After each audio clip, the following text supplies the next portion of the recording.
Welcome to the Hollywood Outsider, an award-winning weekly entertainment podcast. On this episode, we are going to celebrate Harry Potter and its 20th anniversary as a film series. We're talking about the film, the characters, the actors, J.K. Rowling, and everything else we can think of revolving around the magical wizard. Leviosa! Literally the only thing I could find that I knew from Harry Potter. My name is Aaron Peterson. Joining me today, my fellow host, Don Davenport.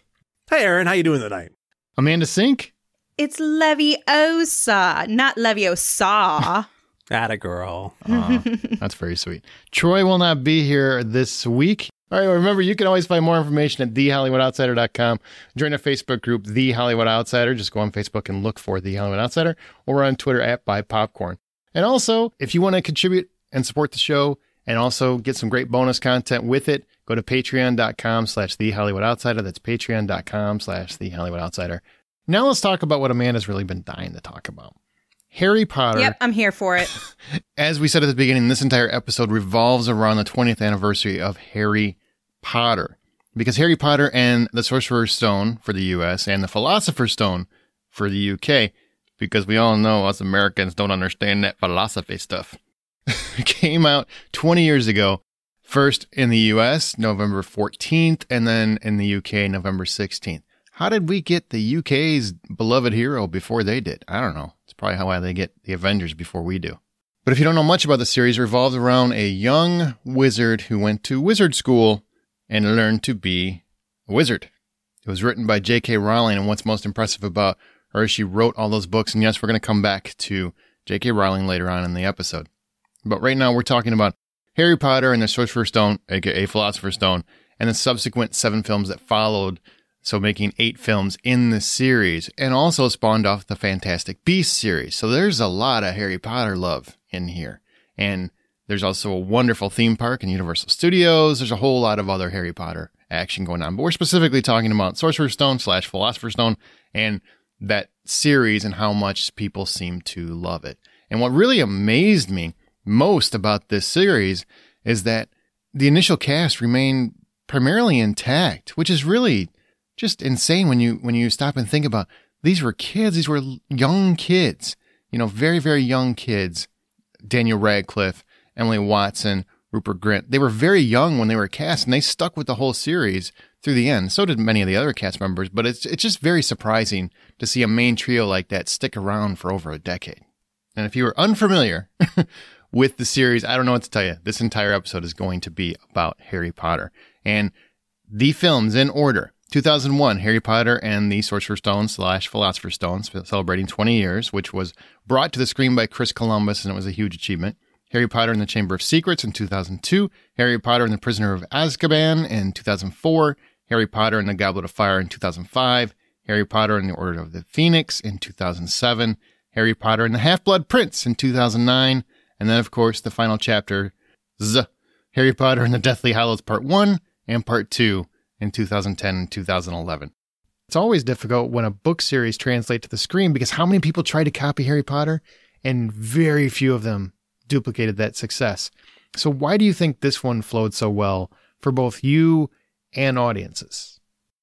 Well, I think it has to do with if you had read the books prior to your viewing, because for a lot of fans, and I don't want to say all of them or most of them, but for a lot of them, they had real struggles with the adaptation, just as most would. Harry Potter is not exempt from that. They really failed to address a lot of key points, some major plot points. Characters were changed.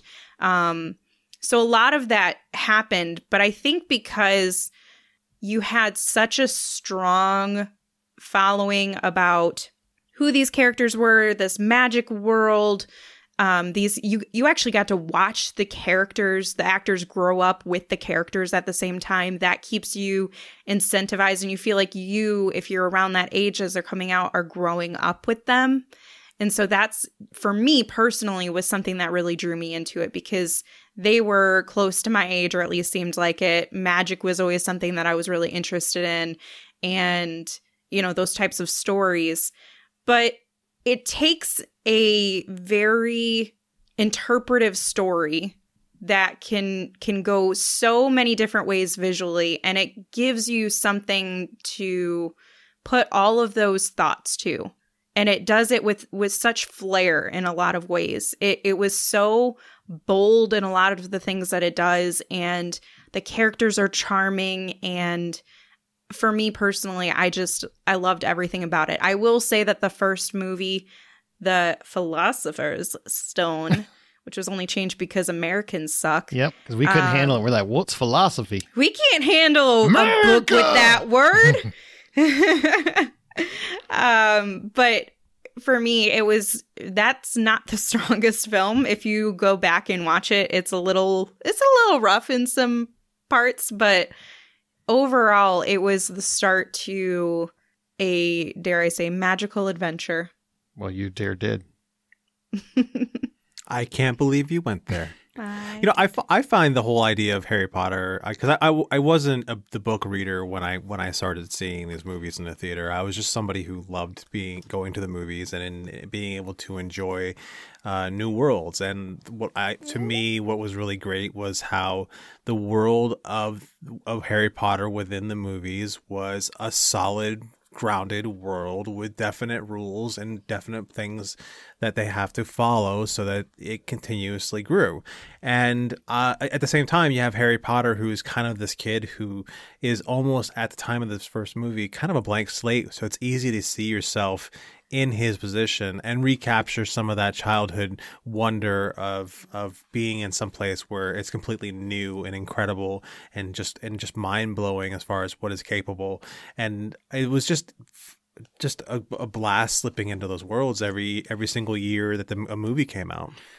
What I always found fascinating is how many people I knew actually read the books. It's not like Game of Thrones where people are like, I mean to, or, I listened to them. People read these, like they devoured them. They opened books, they cracked them open, and they were just devouring them.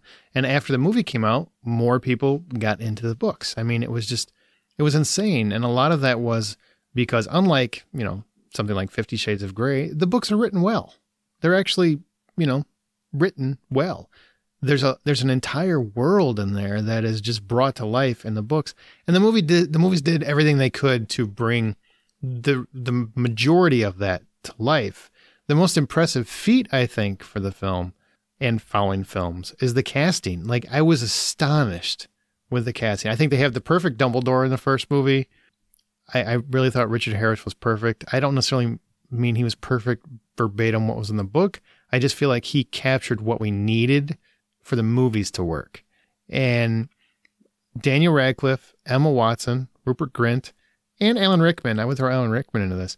Like, it's just that, I mean, how lucky were the producers? Christopher Columbus, how lucky was he to find Daniel Radcliffe, Emma Watson, and Rupert Grint, who were there the whole time. They made it through the whole franchise. I mean, the odds of that happening when you have child actors like that, to make it a decade or longer, actually it was longer, to make it over a decade in the same roles and not spiral into drug addiction or not, refuse to come back or want to pursue other interests or whatever the case may be, like, and still maintain a wonderful relationship to feel like friends throughout the entire franchise.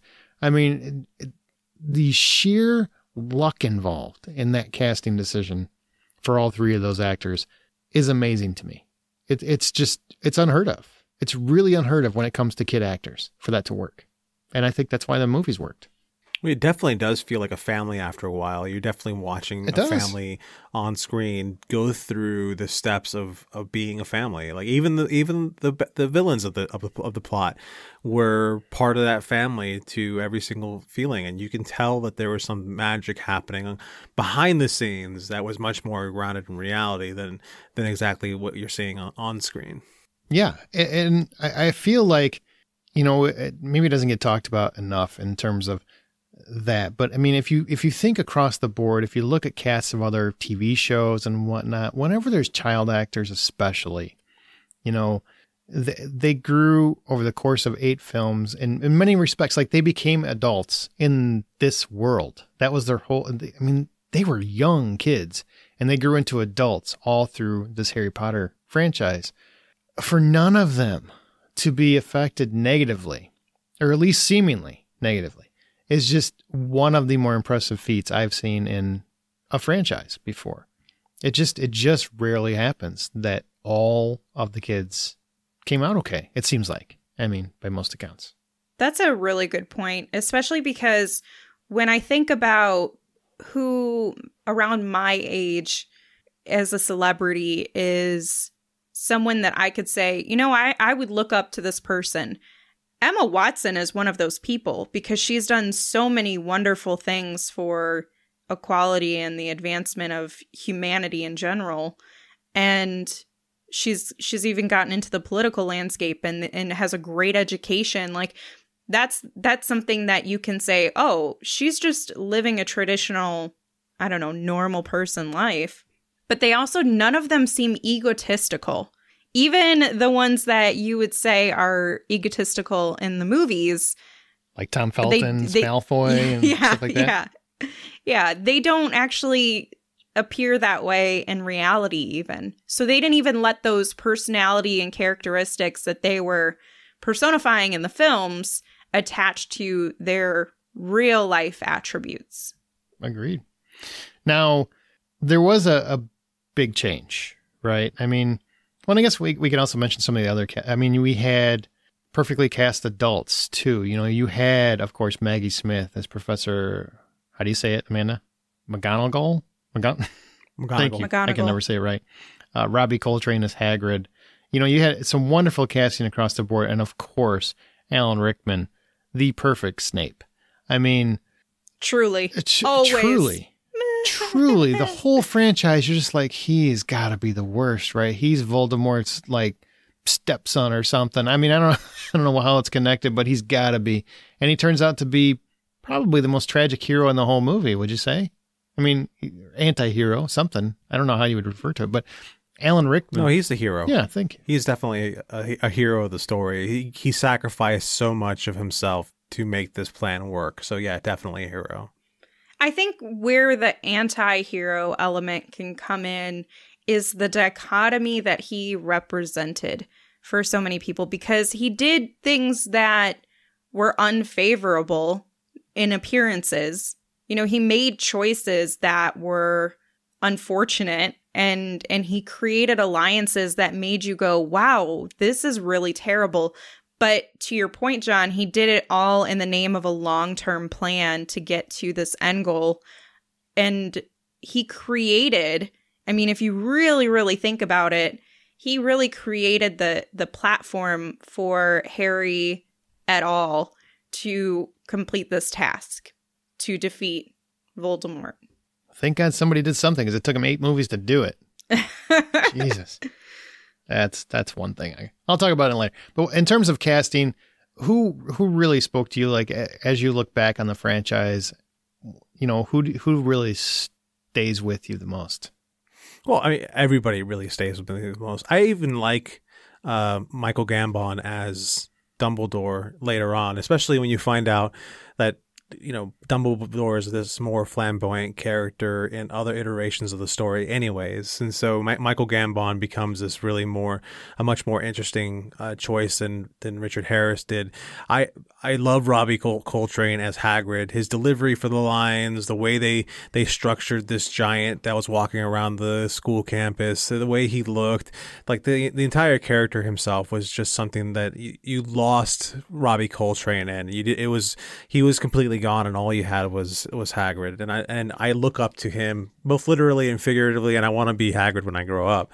And then you have the kids. Like, you have Daniel Radcliffe, who I love who he's become as an actor. Like, the choices he makes, the movies he does, you know, he's doing things specifically because that's what he wants to do, and not because he feels like he has to get a paycheck or because he has to do anything. He makes these smart and great choices of changing himself and his life for these new characters, and it's all based off of who he became during this movie series. I want to go back to the Dumbledore thing, because I didn't like that change. And I realized I had to do it because Richard Harris passed away. To me, Richard Harris, I just thought he was a perfect Dumbledore. And Michael Gambon, it just never, ever came close to Richard Harris, in my opinion. I mean, he wasn't bad. He didn't really take me out of it, but I just never really took to him. It always felt like, he's just a guy in a fake beard. We had this conversation on the podcast at some point, and I can't remember when it was, maybe about Fantastic Beasts or something, and we talked about Dumbledore. But I know we've talked about this. Upon further consideration and rewatches of the films, I've also come to the opinion that it's really hard for me to fairly compare the two actors because we get so much more of Michael throughout the films that Richard doesn't really get that fair comparison. So I can only take one movie that they've been in. But Dumbledore as a character changes so much through these movies that it's hard for you to say this is the perfect Dumbledore because of XYZ, because his characteristics change. There are times when, and especially in the first movie, Richard came across very childlike almost, where he was very appealing to children. He was very calm and fun and nice and kind. Whereas as you get through some of the later films, he becomes darker as a character, like most of them do, because of everything they're enduring. He loses some of that childlike affinity, and those characteristics change the character, which in turn makes the actor have to change their qualities. So it's hard for me to even make a comparison when I think about it, but I do truly enjoy both of them. Like, I think of it like this, Richard Harris, the way to me, the way he presented himself on screen was somebody who practically had to be propped up. He was, wow. But he was very grandfatherly. And I feel like that's why I liked him so much, is he was very warm, but also stern. He very much had an Ian McKellen feel to him. And maybe I get it, Gandalf but more. Michaure Gambon has that same kind of grandfatherly feel, and that voice of his just is incredible. But if I were like, if you put him up against who ended up being Voldemort, who's this very animated, very boisterous Ralph Fiennes character, who's just an imposing figure in general, I don't think Richard Harris, if he would have made it to the point where Voldemort's sharing the screen with him, would he have been able to hold a candle to Ralph Fiennes? Whereas Michaure Gambon, like, I can believe Michaure Gambon's Dumbledore would whoop his ass. See, Side note, isn't it Ralph? No, it's Rafe. Rafe. It's Ralph Fiennes. No, he's one of those guys where it's like, it's spelled Ralph, Amanda. There's nothing wrong if you call him Ralph Fiennes, though. Nothing. If you say it, right. That's what he's Ralph to me. He should be. He's Rafe. But he pronounced He will Rafe. punch you in the eye if you call him Ralph. Literally. Yeah, that's what he lost his nose over. Is because he got in a fight with somebody over that. Who called him Ralph, and they were like, okay, we're lopping that fucker off. There you go. I wish it worked for me. I wish that worked for me. It just, he never, ever. And there's a very pivotal moment in, I mean, is it really a spoiler alert? I think these movies have been out for a while, but when 20 years, right? Roughly, they've started. When the turn comes and we kind of learn what Snape did, and and Dumbledore dies, oops.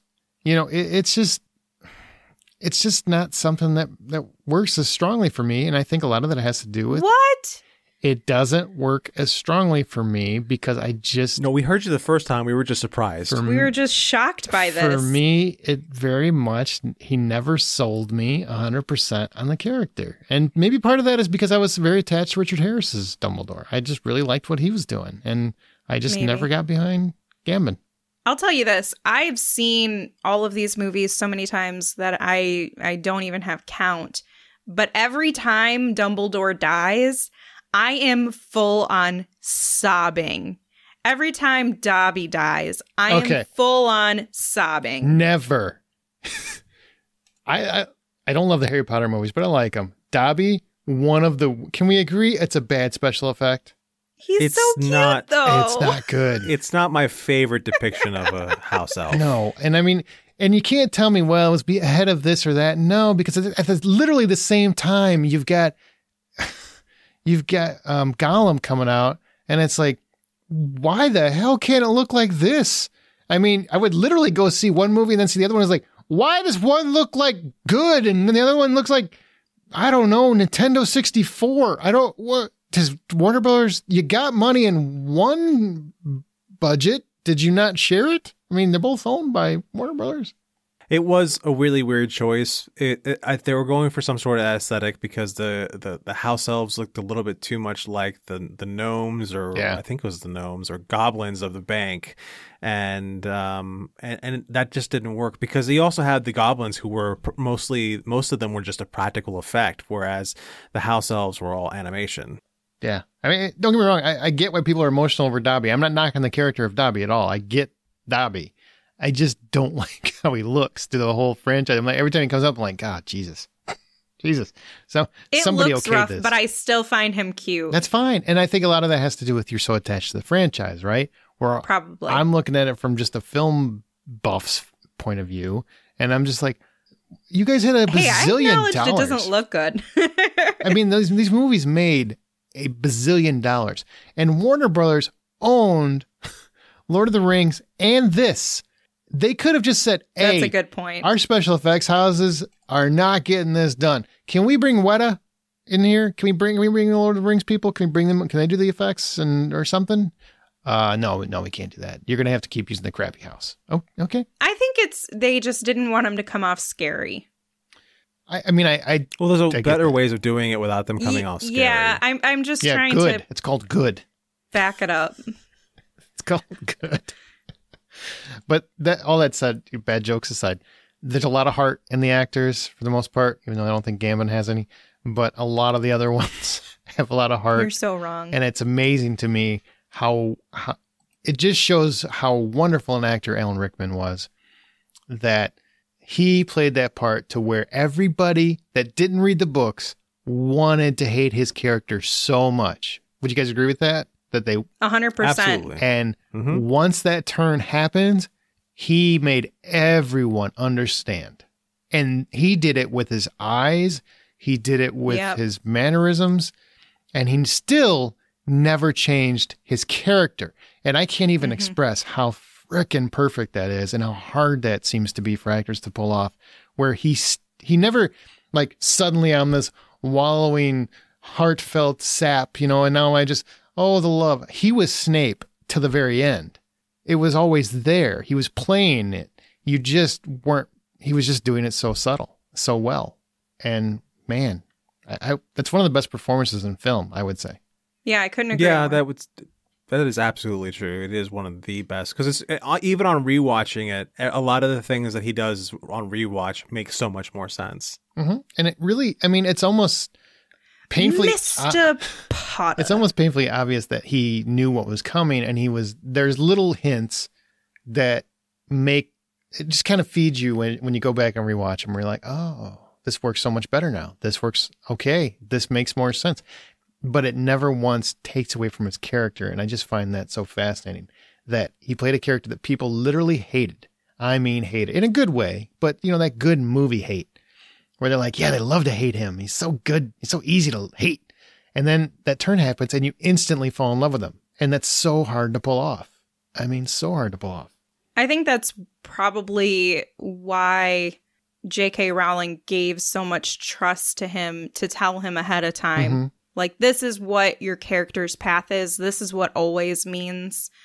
And like she saw it in him that he was capable of being this person. And a lot of times I think that films do a disservice to their actors by not giving them the story of what happens to their character. Agreed, and it kind of shifts along the way. And so they're not able to really prepare for it. Rickman had the benefit of knowing all along, this is the path. I have to present this elusive type of character where he's a mystery for so many reasons. And everybody just thinks he's so bad. But then when we get the real revelation, he still looks bad, but you just understand. And it's all, like you said, through his performance, you see that he's feeling it. He's not changing anything, but he's feeling it. Mm-hmm. And it was just amazing. To your question earlier about characters that we connect with from the franchise, mine, and this is going to sound super cliche, but it's Hermione. It's watching a little girl who's been a little bossy. I can't relate to that at all. And watching her grow up and turn into this force of nature who's smart, who knows what she wants, who, she has her emotions. She'll stick up for people. Like, she was the epitome of what I thought women and girls should be like and what I wanted to be like. Aww. It was like, if you can't be like Hermione, you're not a good person. She is everything that you could imagine the perfect female being like, in a non-sexualized way. It's just, this is how you should act, how you should treat people. And it really taught, this whole franchise really taught children, especially those who are growing up with it, morality and so many life lessons through this magical world building that they created. I can't agree with you more. For the longest time, I kept saying this whole franchise should be called Hermione Granger and, Hermione Granger and the Sorcerer's Stone, Hermione Granger, because she's the only one that does anything until the end. Harry Potter is not a very capable character. And I realize that's part of the whole point of it is he's learning magic so he can fight at the end. But he doesn't do anything for 7. Well, that's not the point of it either. Okay, well, he doesn't do anything for 7 movies. Point of it what's the point? Well, the point of it is that he's actually just an ordinary boy. Like, with the exception of he comes from a magical family, but he comes from a magical family that's more or less ordinary. And the only reason why he's special is because Snape chose him over his other choice, which could have been to choose Longbottom, because Longbottom and him were born around the same time. So if Snape would have chose Neville Longbottom, the stories would be called Neville Longbottom and the Sorcerer's Stone, and the only difference is that Snape is the one who gave Harry the power to ultimately be the key to defeating him, and it's not, but it's not because Harry's special by any other mean. Harry's character, one of the things I really loved about him is he had the ability to forgive and move past pretty much anything. He was so compassionate to a fault, and he tried to see the good in everybody, and he dealt with everybody even when he probably shouldn't have. And that was like a characteristic that put him in danger, and I think was to a fault. But it's also something that I learned out of it is just like, take that compassion with you. Oh, and I think the whole series taught a lot of small kids that grew into adults as they were watching it what friendship should be like. In a world where a lot of people don't seem to understand friendship, I feel like whenever you talk to somebody who's a Harry Potter fan, they understand friendship and how important it is. And I know that's a weird thing to say, but I mean it. I know a lot of people who just love this franchise, and they're all people who really, really feel very heavily that friendship matters, and being genuine in their friendship matters. And I think a lot of that has to do with they saw it in this series. They saw 3 close friends who also had other friends that they came into contact with, but really 3 close friends in a real relationship, and a very asexual relationship. Like, it wasn't sexual chemistry or anything like that. And some fans wanted Harry and Hermione to get together, but they didn't, because that's just not usually what happens. It's like a real friendship. And I think a lot of people just really responded to that this is a story about kids who are there for each other, and they help each other, and they help solve whatever problems, especially really, really emotionally tragic problems. You could use these as euphemisms for all kinds of things that people go through: loss, trauma, whatever. A lot of this stuff is just a reflection of what every kid goes through. Sorry, was that too deep? Didn't mean to. Not at all. Nope, it's true. No, it's good. So what did you guys love or didn't love about the first film and the ensuing franchise? One thing that bothered me, and this is actually something that even goes back to the books, is especially when I see the chemistry on screen between Dan Radcliffe and Emma Watson, the fact that those two aren't together is just stupid. And I realize that Rowling intended I just said that whole thing about it. You're like, well, I'm not going to say a whole lot because this is going to happen. But they should have been together. Like, I realize or they should have cast differently. Although I think the casting is great because I just don't see Casting's Rupert perfect. in the main. Yeah. But I know that her intention was like, oh, well, this is going to be too easy and people aren't going to like it. So I'm just going to switch it. Was that her? All right, was that her she wrote intention? it. Was that her? Yeah. So originally she thought they were going to end up together, or that was the original intent, but she wrote it with Ron. And, you know, I guess to me, it's just like, I don't get those vibes through the film. I don't. I feel like their chemistry is just so strong between Dan Radcliffe and Emma Watson that it's hard for me to, like, I cognitively am like, okay, she's not supposed to like him. This is just friendship stuff. But then I'm like, nah, they should be together. They're cute together. They work together. They know each other. Again, though, that does add another element of the friendship piece where it's like, okay, you can love and know and care about and everything with somebody and they can just be your friend and not want to be with them. I would honestly have rather Hermione and Ron didn't get together. I mean, I would prefer, I agree, Hermione and Harry got together. But if that didn't happen, I would much prefer they didn't marry anyone that of the three. Like none of the three married each other than those two to get together. Because it didn't make sense to me. I would see Ron with Ron's sister faster than I see Harry with Ron's sister. I just, like, it just didn't work for me.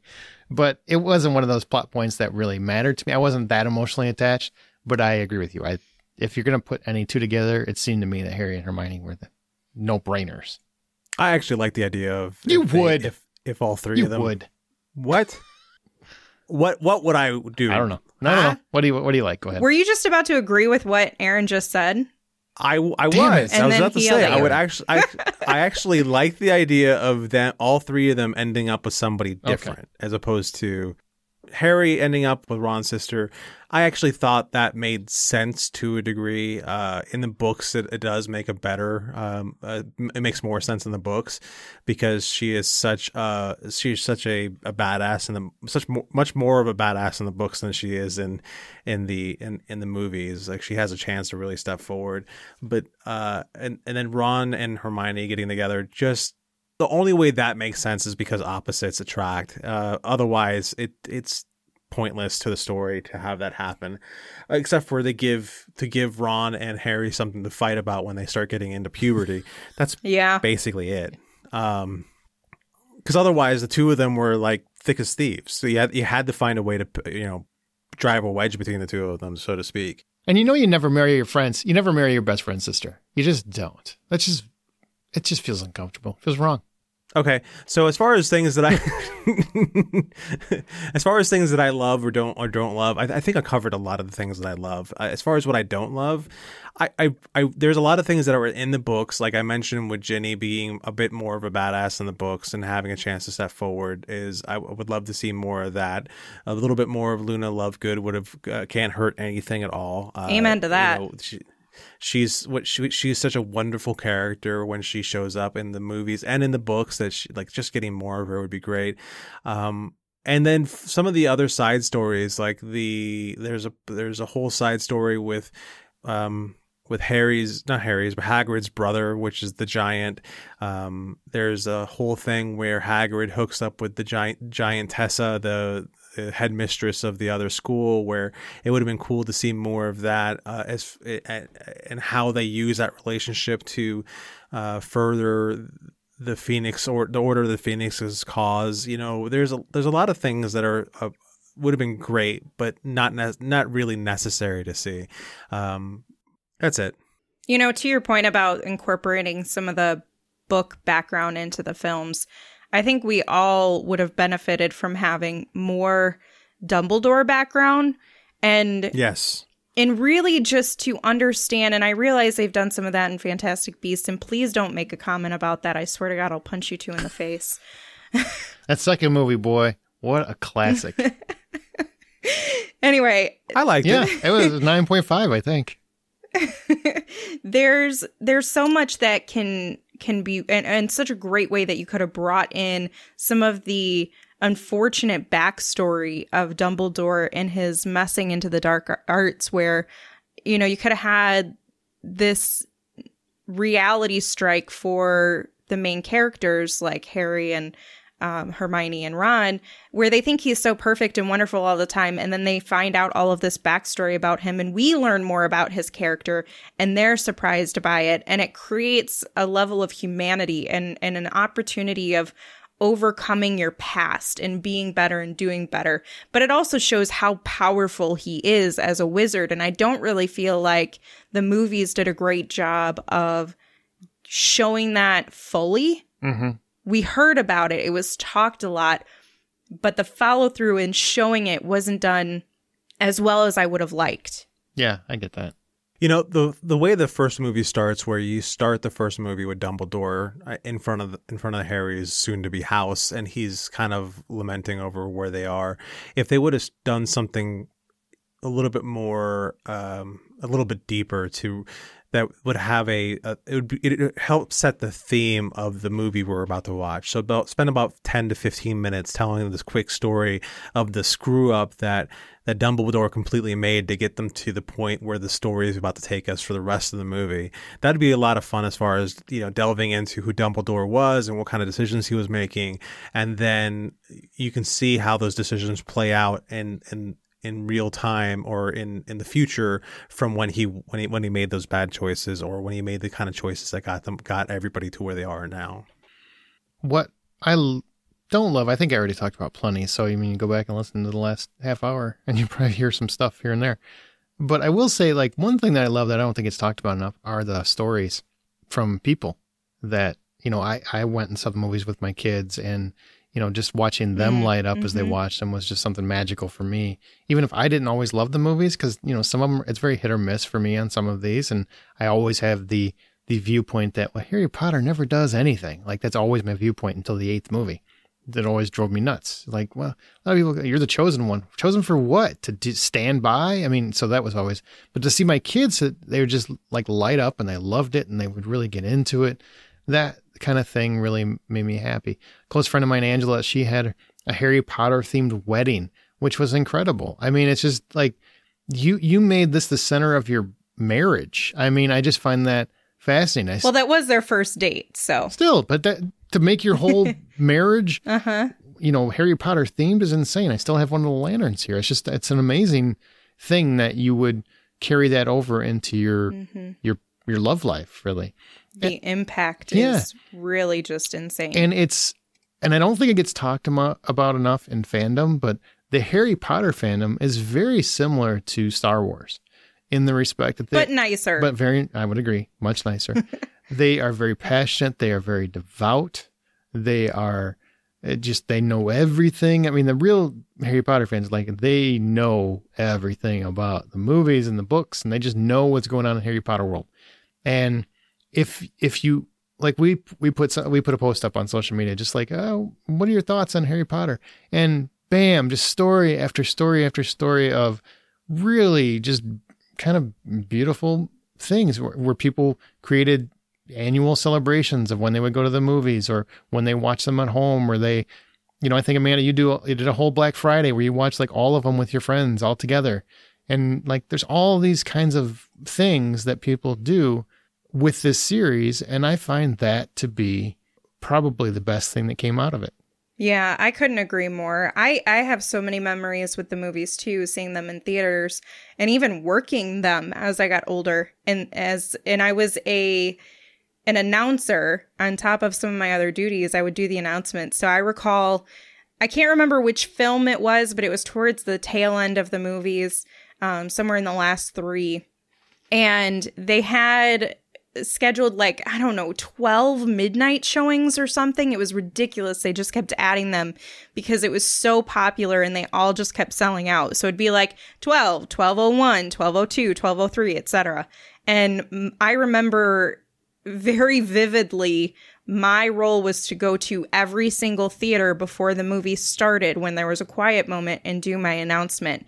And so I was running all across this building, doing my announcement, jumping from one theater to the next. And it was just like riveting and adrenaline filling, and seeing everybody dressed up in costume and seeing something that I had grown up with as now an older teenager, and seeing little kids going with their families, it was just like a generational bonding thing. And when I went to the Wizarding World this year, actually, earlier this year, and got to go to the Wizarding World and got to go to both the parts of it. Is that Universal Studios? Yeah. Okay. I literally bawled my eyes out. I cried the moment I stepped through because it felt so real. It felt like all of my childhood dreams were coming true, and everything that I was like, man, I've wanted to live in this world, and it feels like it's right in front of me. It's so real. I can touch the walls, and it feels like what I would imagine from the films. And so all of that, the way they've created it and made it a fully fledged experience. You can buy a wand and do actual magic tricks, of course, thanks to technology, but it's still really cool, especially for kids. That's pretty cool. And almost 30-year-olds. That's very cool. Very cool. Mm-hmm. Anything more in the Harry Potter series before we move on to the last question? I think we covered it. Okay, so I do want to bring this up because J.K. Rowling has fallen out with many fans on her social media thoughts. If you don't know, I'm not going to go into it, but she's stated very clearly that she believes that there is, I'll say it wrong, so I'm not even going to try. Just Google it if you really want to know. Essentially, she believes that individuals who are born as a female have endured a lot of struggle, and therefore trans women who have their own set of struggles, but whatever, that's not what she believes. She believes that they can't really claim the title of woman because they haven't endured the same struggles as an individual who is born with the sex of a female. And so she really takes a strong opinion on not necessarily gender, I would say, but more so sex. Biological and sex. Really defining that. Yeah. Biological sex. Okay. So that's got her in a lot of hot water. Well, she's been an asshole about it, to be fair. Okay. Once again, that's your opinion. Not everybody feels that way. It is my opinion. Okay. Just my opinion. Okay. So because of that, she's fallen out with many people on social media for her thoughts. Now, I want to know, does that affect, and I don't, Amanda, we had that discussion last week. Nobody came here. So I don't know what to say. I have no idea what you're talking about.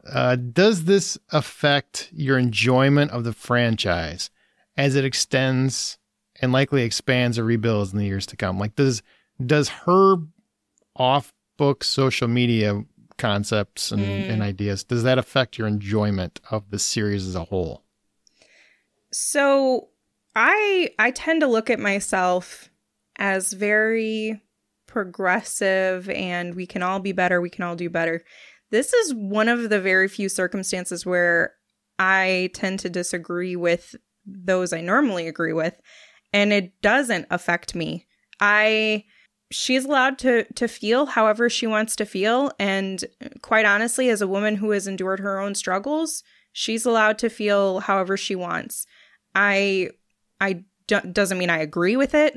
And I realize how damaging that can feel to other people who are trans and have family who are trans, things like that. Seeing your idol, your hero, dismiss you can be really heartbreaking. So I understand why others have really fallen out with her. I don't follow her on Twitter or anything anymore because I don't care for her remarks. I think she's a great writer, and she never implemented any of those concepts and opinions into the Harry Potter franchise. So to me, it feels like one of those indirect issues. Like, this is not directly correlated to the franchise. It's not, she didn't go out and hurt someone, rape a kid or something and wrote a story or something. Like, then I would be like, oh, you preyed on children and made money off children and hurt children or something.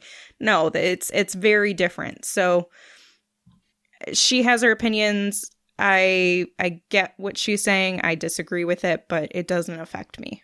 All right, John. In terms of Harry Potter. Don't you dare take it away or cancel it from me. beat you up. Yeah, I'm gonna kind of deflect in a way because as far as the subject matter in general, like let's just let people live their lives the way they want to live their lives. I don't understand why we have to get up in everyone's business.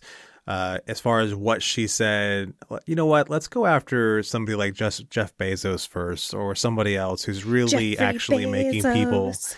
Jeffrey Bezos. Hey, you did here. it. I don't have any idea. Sorry, I love Bo Burnham. Yeah. Let's go after somebody who, in a lot of different ways, is actually making a lot of people's lives miserable, but trying to sprinkle, like, you get the joy of working for me, or you get the joy of this or that or the other. And let's just make sure you can't do this sort of things that would actually make your life better.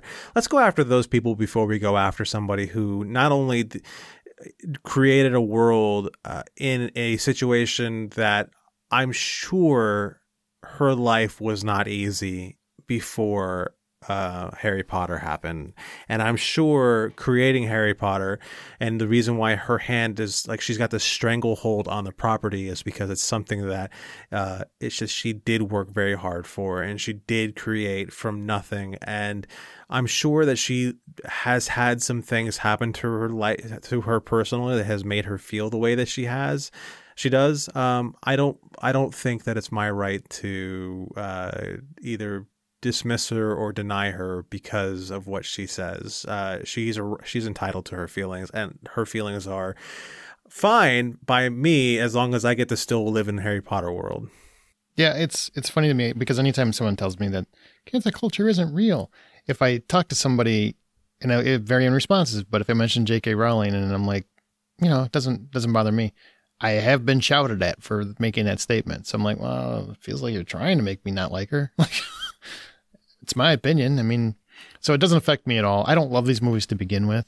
I mean, I like them. I was going to say. Yeah. I mean, I don't. I'm just being honest. I like them. I don't love them. I don't, I think the world is amazing. I think the movies are always a little overdone and a little long. And, and I just feel like at the end of them, every movie is just building to that final movie. So it feels like it's just an extremely long TV series. But I love the world. I think she did a wonderful job with it. And I'm just not one of those people where words don't. I mean, I get that they can impact people and they can feel them. But I've also lived a life where I've, had my own struggles and stuff. And you do get opinions on certain things because of your personal struggles, and you might feel different than people tell you you're allowed to feel. She has a right to her opinion. It doesn't bother me. I refuse to cancel a property because of something someone said. If she's actually hurting people or really being mean, I haven't perceived it that way, but that's my opinion, but I've been shouted at for saying that that's my opinion. I've had people say that I'm this or that because I'm not bothered by J.K. Rowling. So, whatever. Property doesn't bother me. I still like them as much as I liked them before. I will probably revisit them. I haven't revisited them in a few years, so I probably will go through because, now I would like to kind of watch them all in one sitting, and I haven't done that. I do like the Fantastic Beasts one. I think it's going to be weird having Mads Mikkelsen instead of Johnny Depp. That's going to be an odd change. Super weird. That's weirder to me than anything J.K. Rowling's done, I'll be honest, because they're completely different actors. They're both great in their own ways, but they are completely different. So it's going to be hard to be like, same dude? Okay. We'll figure that out, but it doesn't bother me. But it's sad for people that really, really love that world that feel like they can't enjoy it as much now because of that. I mean, but that's their opinion. So, okay. I mean, I get it. Hey, everybody's got the right to their opinion. Joss Whedon made my heart hurt. And I do, as we close up, I kind of want to mention this because I find this fantastic. In terms of the films, not a single one of them, even Deathly Hallows Part 1, which I thought might have, not a single one of them got less than fresh on Rotten Tomatoes. They were all fresh, no rottens in that whole series. That's pretty impressive for a series that went on this long. So congratulations, Harry Potter. Good, bad, and ugly. It's a series to be proud of. Let's go to the sorting house. Let's debate who should be in which house, and we're not going to pick our own. The hosts are going to pick. But I want to explain what the houses are because it's complicated as hell, man. Like, watching those movies, I don't think they do a very good job. So I broke it down a little bit and kind of stole from Wikipedia. But each house represents one of 4 classical elements: fire for Gryffindor, earth for Hufflepuff, air for Ravenclaw, and water for Slytherin. Each of those also represent one of the 4 states of matter: plasma, Gryffindor, I guess, gas for air for Ravenclaw, liquid for water for Slytherin, and solid for earth for Hufflepuff. Now, here are the characteristics of each house, okay? Gryffindor valued bravery, daring, nerve, and chivalry. Its emblematic animal was the lion, and its colors were scarlet and gold. Famous Gryffindors included Albus Dumbledore, Harry Potter, etc. Hufflepuff, they valued hard work, dedication, patience, loyalty, and fair play. Its emblematic animal was the badger, and yellow and black were its colors. Famous Hufflepuffs included Hengst of Woodcroft, Newt Scamander of Fantastic Beasts, and Ravenclaw. Ravenclaw valued intelligence, knowledge, curiosity, creativity, and wit.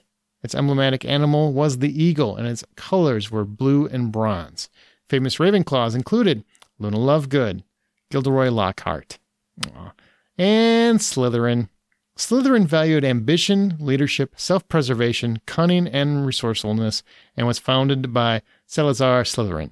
Its emblematic animal was the serpent, and its colors were emerald green and silver. Snape, Tom Riddle, Bellatrix Lestrange being the most famous, of course, as well as Mr. Malfoy. So, those are the 4 houses: Slytherin, Ravenclaw, Hufflepuff, and Gryffindor. Let's start with John. Amanda, which house do you think John belongs Hufflepuff. in? Oh, Jesus. Okay, that was fast. Why do you think so? Hufflepuff, when I think of Hufflepuff, somebody who's really kind, who's really gentle, who doesn't like to hurt other people, who is super loyal, who works hard, and, patient and kind. And that's what I think of when I think of John.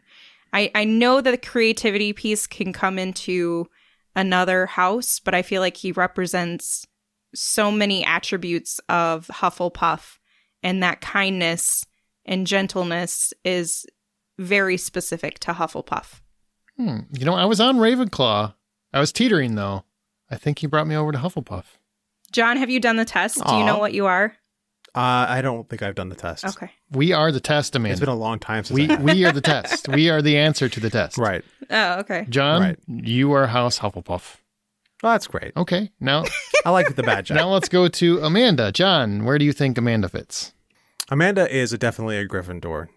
She's strong. She's outspoken. She's intelligent. She has courage. She swings outside of her class and wins every single time. She's a Gryffindor. I would concur with Gryffindor because she is Hermione. Oh, that's sweet. Only hopefully you end up with Harry Potter. Not that goofy girl. Not Ron Nobody Weasley. wants Ron. Come on. He's the guy who paid to mow your lawn. What? That's so mean. All right, now I guess you get to me.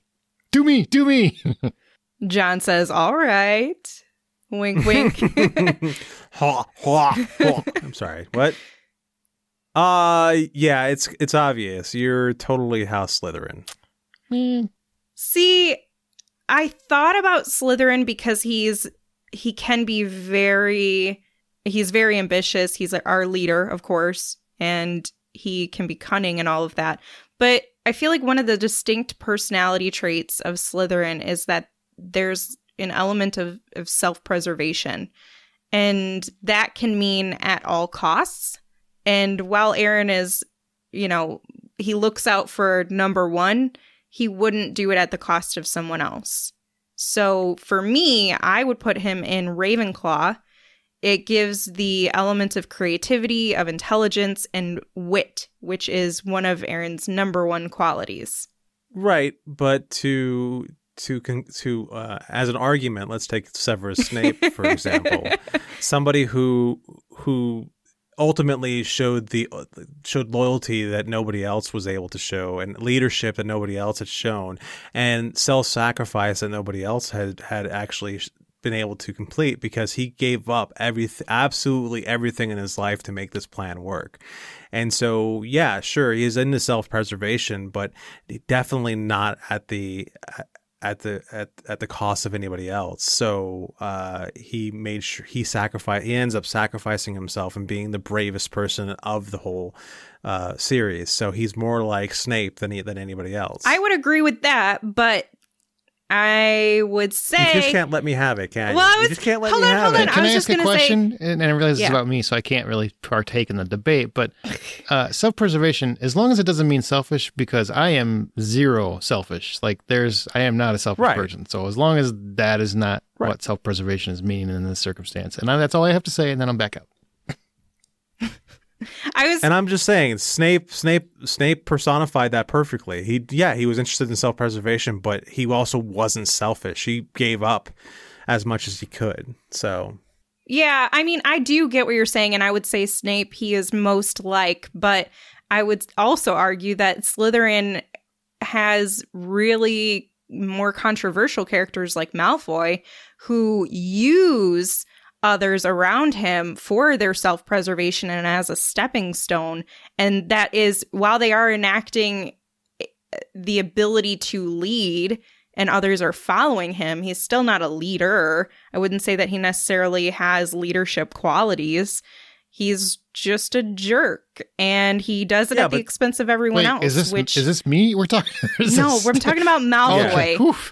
Right. I don't step on people. Okay, so I feel like maybe you're a blend, and you should just take the Wizarding World quiz of which house you're in and tell us.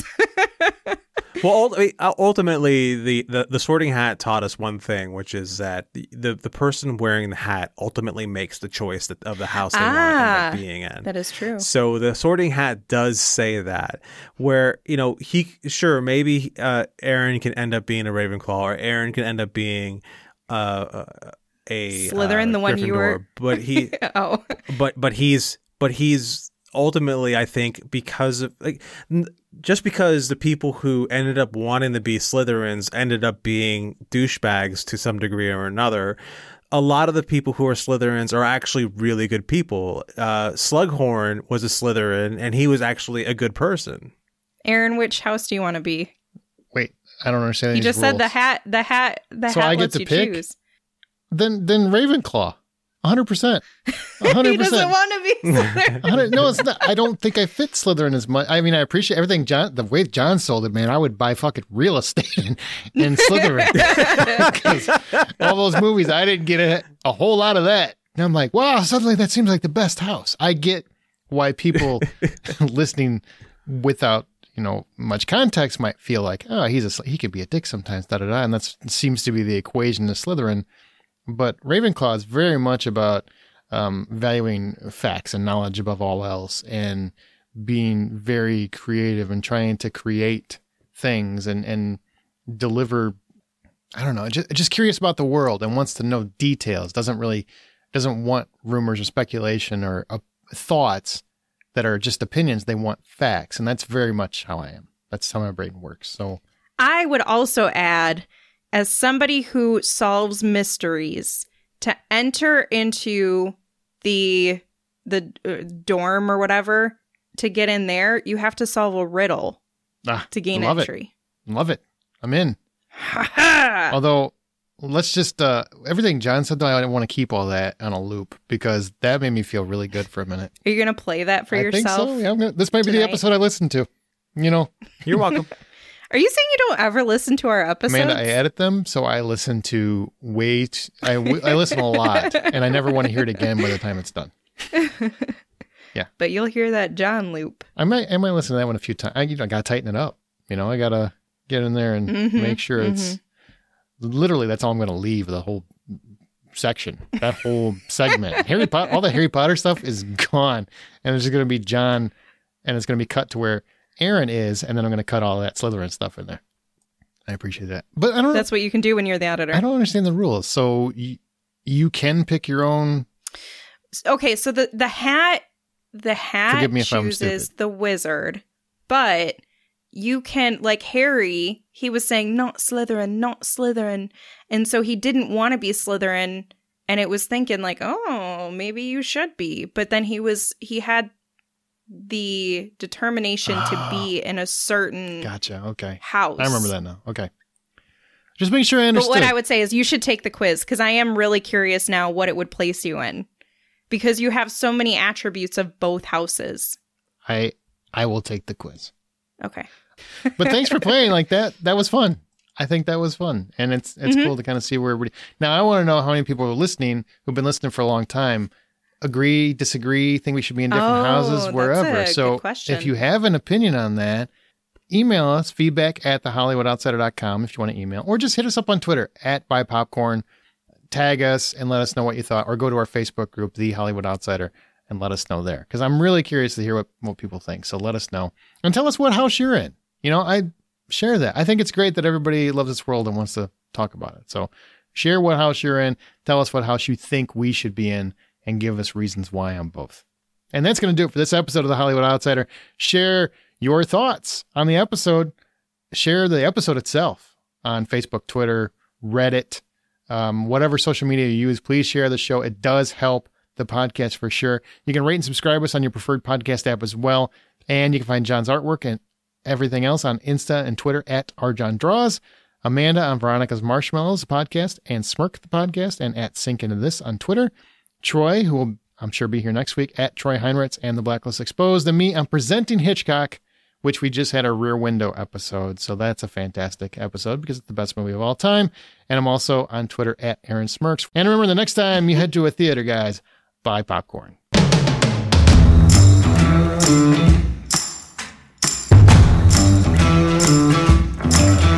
Wingardium Leviosa. Well, I don't know what that means. Is that like, I'll have a steak and potatoes? Hey, you know what the best thing I heard tonight was, Amanda? John, you feel free to answer because it's really your comment. Uh-huh. What does Harry Potter always ask for? Help. I'm shaking my head at you. It's so true. It's so true. No leader can do it all by themselves. Well, obviously he's a delegator because he can't do anything. He did a few things. What did he do? Hermione! Get him! No, he made sacrifices. He put himself at risk. Get him! I'll be the human bullet sponge while you all do all the heroing. Gary Oldman with your weird wig. Get him! I want that wig, man. Gary. Wow, I totally got ganged up on over that. Everything else was okay, but Gary Oldman's wig, no fucking way!